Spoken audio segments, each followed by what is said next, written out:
Welcome to the Catalyst Life Coaching Podcast with John Kim and Noelle Cordeaux. If you're inspired to begin your own life coaching practice or just want to learn a little bit more about what it's all about, visit JRNI.co. That's JRNI.co for more information. Your adventure awaits. Hey guys, on today's episode, we're going to talk about loneliness and how to coach someone through loneliness, which is becoming an epidemic. Noelle, good morning. Good morning. How are you? I'm doing well. So let's talk about loneliness and why it's become such a big thing today. Yeah, absolutely. Lots of reasons. The disintegration of communities where people are not paying attention as much to what happens in their local towns, their hometowns. They don't know their neighbors. They go to work and come home. And of course, social media and technology is a major contributor towards loneliness and isolation. And so why is social media contributing to loneliness? So how's that occurring? So it's social media and it's also technology, computers, cell phones, all of the things that make us feel connected, but don't really give us the true nutritional boost that comes from one-on-one human contact. Right. I can explain this a little bit further. So whenever you receive an Instagram ding or a Facebook like or a text message, your body produces dopamine, which is the first component of healthy one-on-one human connection. Unfortunately, with technology, it simulates social connection, and we lack the follow-through of serotonin that takes place when we're meeting with real people in real life, one-on-one. And so you're kept with this dopamine hit in this constant state of wanting another fix of connection through technology, and you're never actually getting the serotonin regulator, which completes the process and makes us feel safe, whole, seen, understood, and secure. Yes, 100%. And also, I think, if you're always ordering delivery and you get used to that, you're not going to want to actually put your clothes on and go out to eat at a restaurant. And I think, so true. Yeah, and I think with social media, because there's just, there's apps for everything, it's making us lazy in a way. And also, especially the new kids coming up, they're not getting tools to actually make eye contact and, go up to people and ask them out on dates and just engage. That human exchange is just becoming so different. I'm so glad you brought up eye contact, because that is part of the thing that I really wanted to talk about today. There is a great article that came out in the Harvard Business Review called The Social Muscle. And for me as a coach, it was really eye-opening, because I had this assumption that when people are lonely, a way to coach them through it is to say, hey, just get out more, build your social network, make more connections. And what I learned is that that's actually not true. Well, also, if you just say that, they're going to struggle with doing it. With the doing it. Yeah. 100%. So when people are feeling lonely and they're feeling socially isolated, what actually helps is psychoeducation on how your brain and how your body works. And what actually works really surprised me. So number one, it's important to understand that feeling lonely has a snowball effect and can also be contagious to those around you. Oh, interesting. 100%. And when you're feeling lonely, your body is on high alert for social threats. And so your nervous system is engaged. And this compounds the feeling of loneliness and causes people to retreat further and makes these feelings of isolation just become like walls. So when we're lonely, our body tries to protect us. Is that why the social alert thing happens? Yeah, and it's interesting because feelings of isolation are a genetic evolutionary trait that signals to us to get back with the tribe, that signals to you that you're unsafe, you need to be with other people. I see. in modern life, what's been happening is those feelings of being on a high alert for threats actually cause us to retreat more because, like so many other evolutionary traits, things that used to serve us when we were cavemen really don't work out in modern life. Right. So that's a really good point. So when we're coaching someone who's experiencing loneliness, it's not just a on paper, here's what you do, go outside, get involved in communities. I mean, it can be part of it, but that alone is not going to be that helpful in coaching people with that. 100% no. Really, what needs to happen is people need to reverse the process, and that includes relearning basic skills like reading social cues, like Hmm. tone, voice, eye contact, and posture. Practicing eye contact is one of the biggest, scariest, hardest, and most important things for someone to do. Yes, and I think especially in the dating landscape, because we are now we've turned each other into baseball cards because of dating apps. I no eye contact and also lots of ghosting, not treating people well. And also phones. I mean, when I'm sitting in a restaurant, I typically do not have my phone out. I'm Oh, usually right, the yeah. only person in the restaurant that doesn't have my phone out, especially in LA. And if I look around the restaurant because I'm by myself looking to maybe make eye contact with another human, God forbid. God forbid. Yeah, It's almost offensive. I think you're right. I think the phone is probably the biggest factor that is making us not look at each other because our all eyes are always on the phone, and It's a we're getting dopamine via all the notifications or whatever we're looking at. It's a form of avoidance, and we're putting walls up and we're preventing ourselves from engaging in community. The other thing that psychoeducation does is when you get your client to understand what's happening, then they internalize it less. Because I think one of the dangerous things about feeling loneliness is you start to attach meaning. So because you're lonely, it means that you are, defective or weird or whatever meaning you attach, and then you start internalizing that. 100%. Another skill set that can really help with combating loneliness and reversing the process of retreating inward is twofold. It's vulnerability training and inducing positive emotions. So explain. Let's go deeper on that. Why those So, two? yeah, so one of the ways to get out of your own head and to start actually building connection with others is to be giving to others. Oh, I And love that. yes, and that's where vulnerability training comes in. In order to give to others, you need to open yourself to the context of giving and to start being vulnerable so that others will reciprocate. What if you struggle with that? What if that's a muscle that you rarely use? How do you get yourself to be vulnerable? Brene Brown's work is wonderful. Yeah. There's a very, very famous TED Talk on the power of vulnerability. I would start there and noticing feelings that come up of resistance. How can I give to others? How can I be vulnerable? How can I open myself in everyday life? If that feels a little bit too hard and scary, I would recommend starting with inducing positive emotions. Mm. And that may sound weird, right?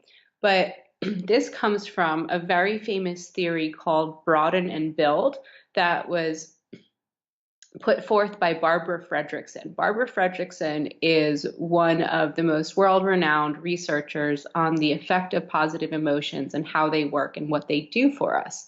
And the broaden and build theory basically tells us that every single positive emotion, like enjoyment, happiness, joy, interest, anticipation, broadens your awareness overall.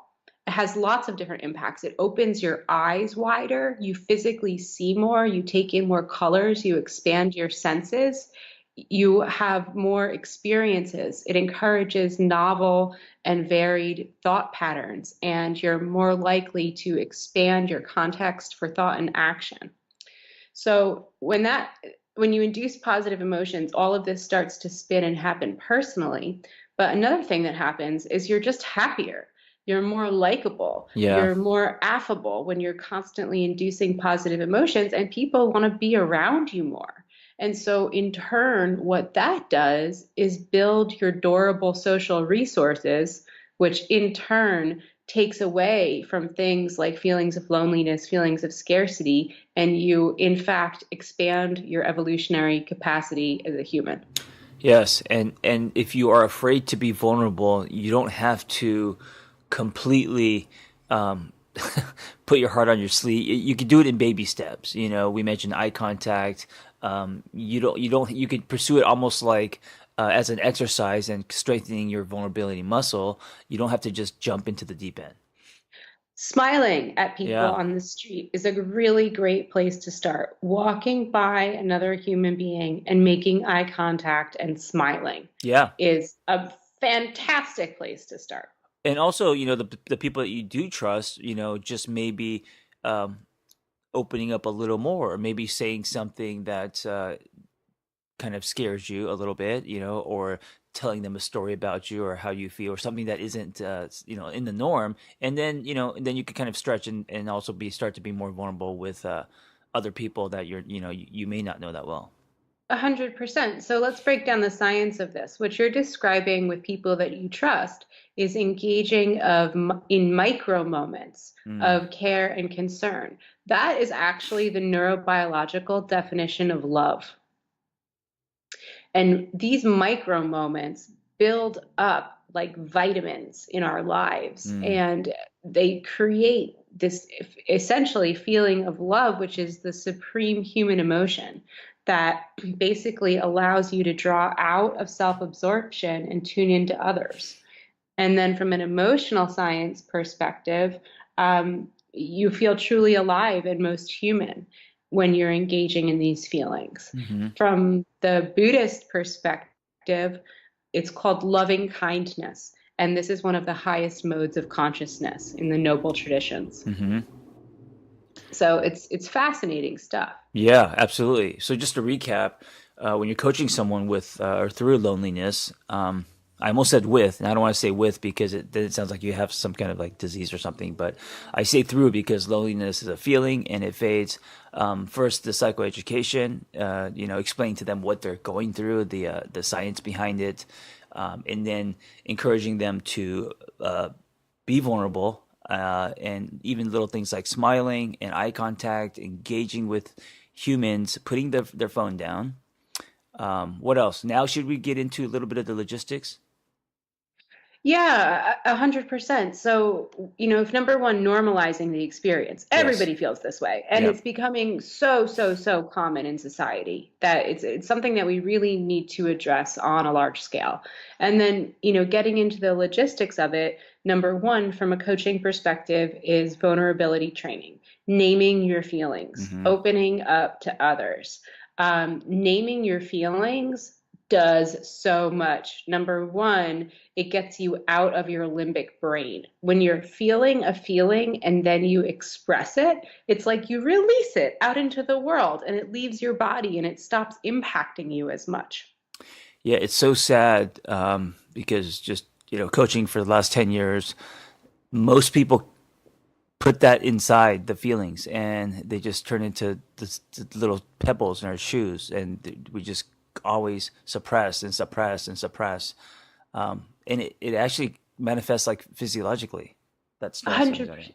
It does. And naming, a lot of this stuff that we're talking about, you can start with just yourself. Hmm. Even if you're just naming your feelings either out loud to yourself or naming your feelings in your head. I feel angry. I feel sad. I feel frustrated.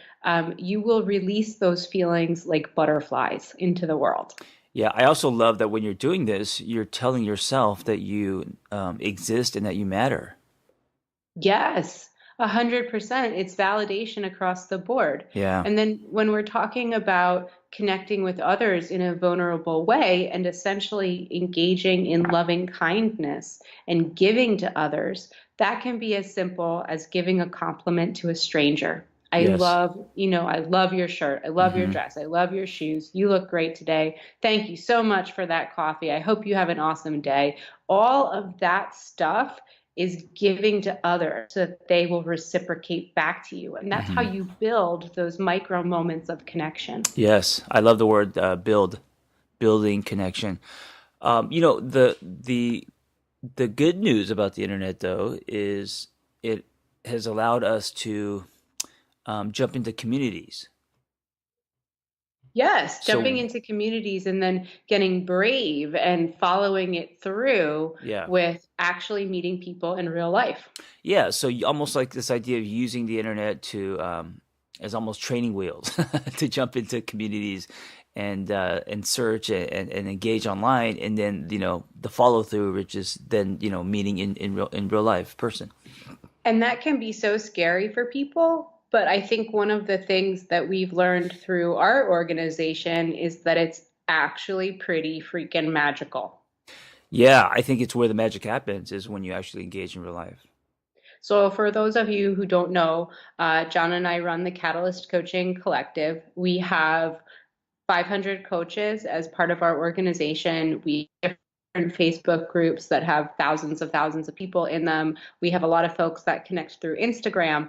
And we travel all around the country and have retreats and meetups so that our coaches and the people who follow our organization can meet in real life and build on the friendships that they formed through our coach training program. And it has become what a lot of people describe as their chosen family. Yeah. Yes. And the Noelle's been on Yeah, one recently, and I've been on many. And it's like when I kind of pull back and watch them observe, it almost feels like they're going to some kind of uh, summer camp slash reunion, or like they've been friends forever. Like that manifests in behavior, connection, and energy, and it's really mind blowing. it is mind blowing. And it's so incredible the level of comfort that exists. And, when you have 150 life coaches in a room, it's vulnerability city. I Yeah. mean, everybody is sharing their feelings, supporting each other, encouraging each other. And so if you're thinking about each of those micro moments of connection as the neurobiological foundation of love, what happens in those rooms is literally, quite literally, the manifestation of love. Yeah. Guys, I've experienced tons of loneliness about 10 years ago, and I was just living life kind of in my head and by myself. And I know what that feels like. It felt like I was just kind of existing. It didn't feel like life. And then in the last 7 or 8 years, I put a lot of effort into participating in communities and making friends and all of that. And it's really changed my life. So if you are struggling with loneliness, you could join our community, get out there. If you're coaching someone with loneliness, play this back and listen to this process on how to coach someone. And let's make the world a less lonely place. Indeed. Great message. Thanks so much, John. Thank you. Be well.